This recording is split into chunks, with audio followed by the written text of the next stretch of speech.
একটি অদ্ভুত অঙ্গ যা আমাদের চিন্তা করে, অনুভব করে, সৃষ্টি করে এবং কখনো কখনো এমন কিছু করতে পারে যা বিজ্ঞানের ব্যাখ্যার বাইরে। এটি হল মানুষের মস্তিষ্ক। মস্তিষ্কে প্রায় ৮৬ বিলিয়ন নিউরন আছে, প্রতিটি সংযুক্ত প্রায় ১০০ ট্রিলিয়ন সাইন্যাপসের মাধ্যমে।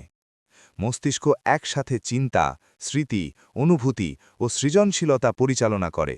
কিন্তু সবচেয়ে অদ্ভুত ক্ষমতা হল আমাদের স্মৃতিশক্তি। একটি ছোট চেহারার স্মৃতি, একটি গন্ধ বা একটি সঙ্গীত, সবই আমাদের মস্তিষ্কে ফিরে আসে, যেন আমরা সময়ের ভেতর ভেসে যাচ্ছি। আপনি জানেন কি, কিছু মানুষ ১০,০০০ সংখ্যার তালিকা মনে রাখতে পারে। কিছু মানুষের সিনেস্থেশিয়া আছে, যা তারা সংখ্যা দেখতে পারে রঙে, শব্দে স্বাদ অনুভব করতে পারে। এছাড়াও লুপিং মস্তিষ্কের ক্ষমতা আছে, এক সময়ে একাধিক কাজ সম্পন্ন করা। এটি শুধু শক্তি নয়, এটি হলো চমৎকার বুদ্ধির অদ্ভুত খেলা। এবং আমাদের মস্তিষ্কে আছে একটি অদ্ভুত শক্তি, অবচেতন শক্তি। এটি আমাদের সাহায্য করে ঝুঁকিপূর্ণ পরিস্থিতিতে সঠিক সিদ্ধান্ত নিতে, এমনকি আমরা বুঝতেও পারি না কিভাবে। বিজ্ঞান এখনও সব কিছু ব্যাখ্যা করতে পারেনি।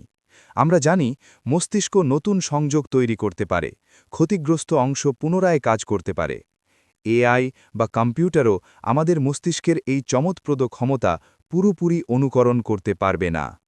এটি প্রমাণ করে আমাদের মস্তিষ্ক শুধু একটি অঙ্গ নয়, এটি রহস্য, শক্তি এবং সম্ভাবনার এক অসীম মহাকাশ। প্রতিটি চিন্তা, প্রতিটি অনুভূতি, প্রতিটি সৃজনশীল ধারণা, সবই আমাদের মস্তিষ্কের বিস্ময়কর শক্তির অংশ। একটি অদ্ভুত যন্ত্র যা আমাদের মানব করে তোলে।